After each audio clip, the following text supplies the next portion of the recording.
D, what makes someone effective in sales?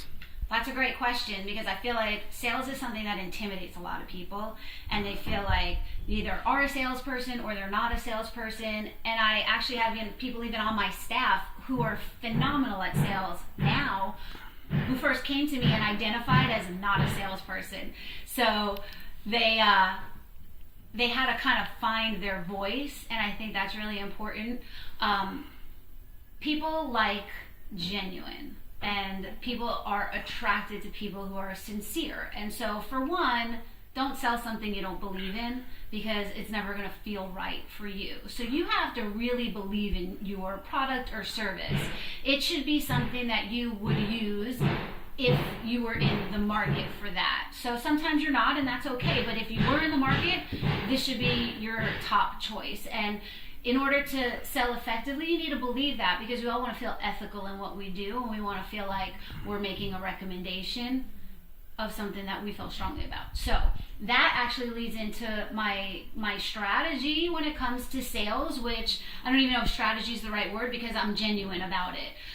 I don't sell, I recommend. I am always in a conversation and understanding what's best for the person that I'm sitting across from or talking on the phone to. So I start out learning what their motivation is. Like, why are you here? What is it that you're looking for? What problem are you looking to solve with this solution? And so once I understand their pain points, I'm able to make the best recommendation. And sometimes you have one product that serves 5 or 6 different needs. And in order to communicate to their need, you have to be able to pinpoint where they're coming from, and then be able to understand your product well enough to cherry pick the aspects of what you're selling to speak to their pain point, to solve their problem.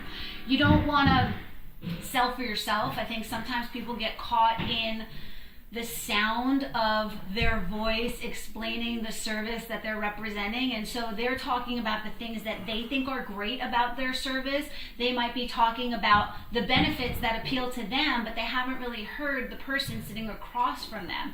For example, if I'm selling or speaking to someone about martial arts, I might think that the self-defense component is like so important because I'm a woman and I want to feel safe and I want to know that I can handle myself and never feel intimidated. But I might be sitting across from someone whose main goal is to just relieve stress. They're like, defending myself is like the last thing on my mind. I'm just trying not to explode and not have my brain explode all over because I'm so stressed over everything. I'm trying to not have a heart attack tomorrow. So if I talk to them about the benefit of self-defense and the confidence that we have some construction going on, so excuse all that.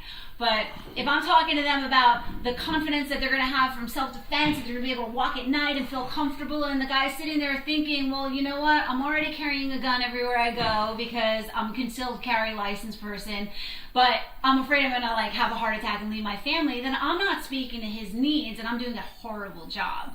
So I have to listen and I have to use all of my tools. I have to hear what he's saying. I have to read his body language. I have to look at his circumstances, and then I have to give him what he needs, which is the confidence to know that this facility will give him a fun, motivating, and effective workout that's going to give him a longevity in his life, allow him to be home for his family, allow him to be his best version of himself for his family, because he's going to have the stress relief, which is going to lead to the health benefits. So to wrap it up, if you're going to sell something to someone, you have to understand what they're looking for. You have to know your product well enough to be able to target the benefits, not the features, but the benefits to what that person is looking for and why they came to you in the first place.